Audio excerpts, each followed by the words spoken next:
deadly riots over the government's plan to avoid defaulting on its loans. Is that the unemployment keeps rising, and it has to keep rising just because we have an excess supply of goods, which is... This is all borrowed money that our and that kids debt is owned by banks in other countries. It's been over $1 trillion. In the form of a convenient personal loan. A filter cigarette that delivers the taste, and 45 malt liquor. Are you hot? Planning to bomb Iran. Turkish leader suing terror attacks in Iraq. Strong. And there's Armstrong. Leader.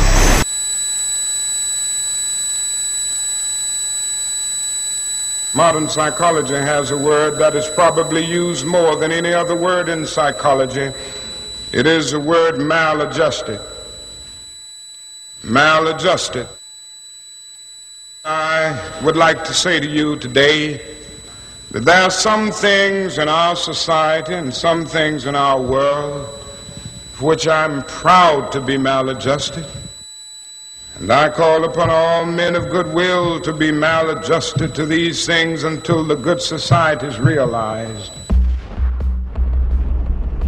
You know, economists are in fact not economists at all. They're propagandists of money value. This system is more wasteful than all the other existing systems in the history of the planet. So you're really dealing with not an economic system, but I would go so far as to say an anti-economic system. The problem we have is essentially the financial money sequence system. It's a system disorder, and the system disorder seems to be fatal.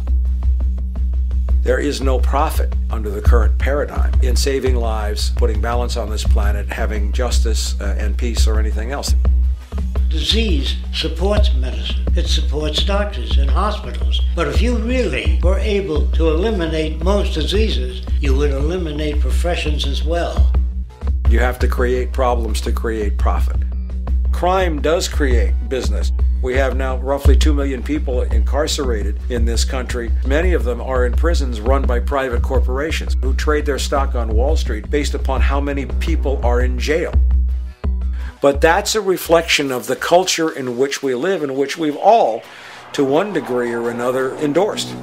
I think the biggest barrier would be the values that people are taught to uphold that system. At the social level of life organization, it isn't a genetic program or a genetic defect. It's a value system disorder.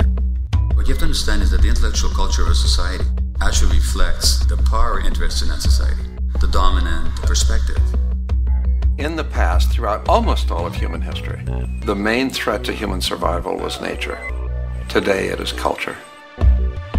Not only does structural violence kill more people than all the behavioral violence put together, structural violence is also the main cause of behavioral violence.